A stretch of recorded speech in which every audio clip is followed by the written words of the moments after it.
Welcome to your deep dive. Today we're diving headfirst into the world of AI. AI, yeah. It's everywhere you look these days. It is, and we're not just talking about how to build it. We're going deeper, asking why it matters. The why, right? It's not just the how, the nuts and bolts. It's the bigger picture. Exactly. What does building AI teach us about ourselves?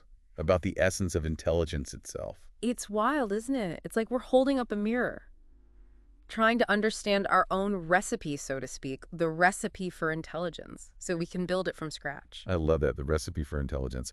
Okay, so we've got our stack of articles and research papers, of course. The usual suspects. Exactly. But there's this one book excerpt that's got me seriously intrigued. Oh, really? What's that? It talks about how AI is forcing us to re-examine some huge GE concepts. Consciousness, emotions, even love. Love. Whoa, okay, now that's getting deep. But it's true, the author makes a compelling case. By trying to create artificial intelligence, we're bumping up against these fundamental questions. What does it mean to be human? It's unavoidable. Okay, so before we get to robots writing love poems, let's start with something a bit more fundamental. Back to basics. The book kicks off with this idea of competence without comprehension when it comes to AI. What does that even mean? Competence without comprehension. I like that. It's fascinating, really. Think of it like this.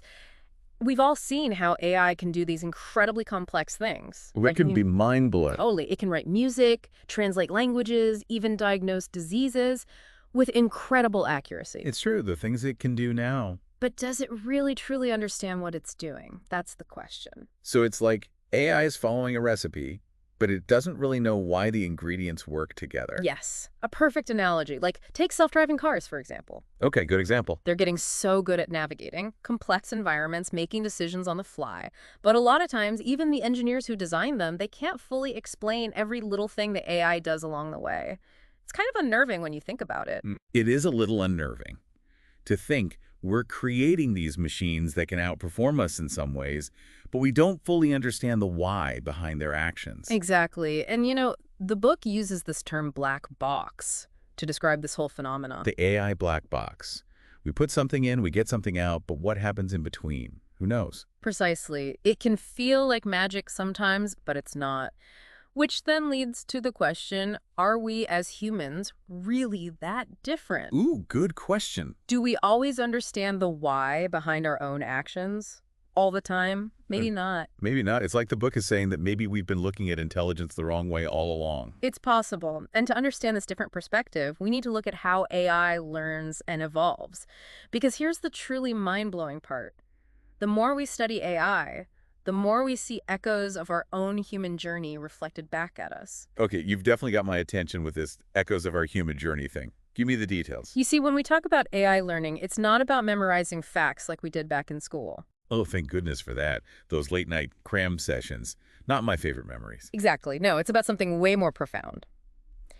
AI, particularly the type we call machine learning, learns by recognizing patterns in massive amounts of data. Okay, so big data. Patterns. How does that actually work? Imagine, feeding an AI every picture of a cat ever taken. Every cat picture.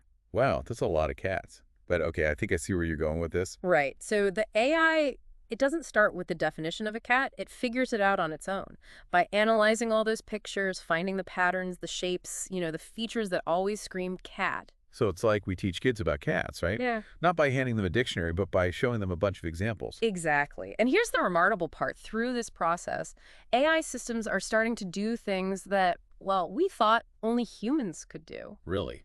Like what? One thing researchers are super excited about is reinforcement learning. Okay, now you have to explain that one. Reinforcement learning, what is that? It's pretty intuitive, actually. Imagine you're teaching a dog a new trick. Okay. You reward the good behavior. Right. Maybe a little correction for the unwanted stuff. Reinforcement learning is kind of like that. The AI learns by trying, making mistakes, getting feedback from its surroundings, and then adjusting what it does to get more of those rewards. So it's learning by doing. Yeah.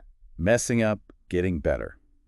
That does sound pretty human. It does, doesn't it? And it gets even more interesting, I promise. Remember we were talking about emergent patterns? Yeah. One of the wildest things when you watch AI, especially in this reinforcement learning, is it can come up with strategies, solutions, things that we, the programmers, never actually taught. It's like the AI is innovating all on its own. So it's not just mimicking us, it's coming up with its own ways of doing things. That's both impressive and a little intimidating, you know? It really makes you think. And it brings us to some even bigger questions. Consciousness, emotions, all those things we think of as, well, human.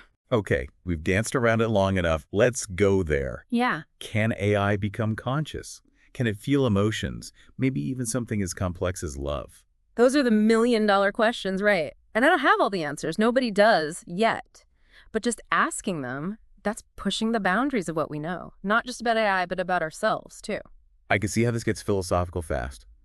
How do we even start to untangle all of this? Well, the book does a great job, I think, of looking at both sides of this whole debate. There are some people, they believe that consciousness, emotions, those are uniquely human experiences. You can't just replicate that in silicon and code. They say AI can maybe simulate these things, but never truly feel them. You have folks who say, well, if an AI can express emotions convincingly, if it can learn, adapt, interact with us in a way that seems real, then maybe the lines between real and simulated start to get really blurry, you know. It makes you wonder, what is consciousness, really, Yeah. even for us? It does. We can't even fully explain our own consciousness. We experience it, but where does it come from? What is it at its core? That's still a mystery.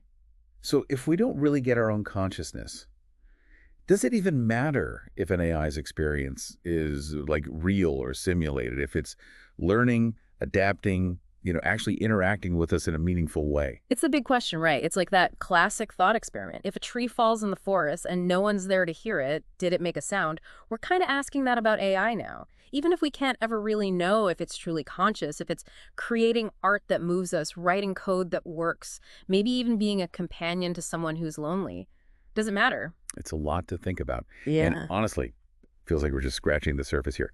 But I got to ask, where's all this going? What does this AI revolution mean for, like, our everyday lives? What are the good things, the bad things, all of it? Yeah, and the book gets into all that. It knows this tech's got the power to change everything. Healthcare, how we learn, our jobs, even just how we have fun, how we connect with each other. It's exciting, but also kind of scary, to be honest. Like, we're standing at the edge of, I don't know, this uncharted territory, and who knows what's out there. True, the unknown can be intimidating, but that's also where the biggest breakthroughs happen. Look at the internet, right? Or smartphones.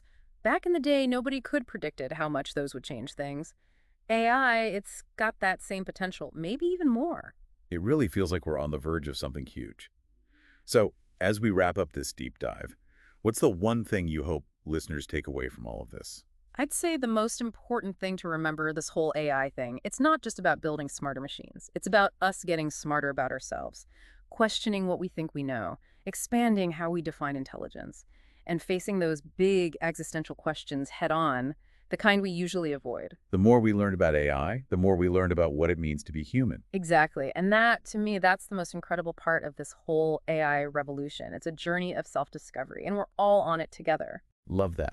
And if you're ready to keep exploring these ideas, definitely check out the book. We'll link to it in the show notes. Absolutely.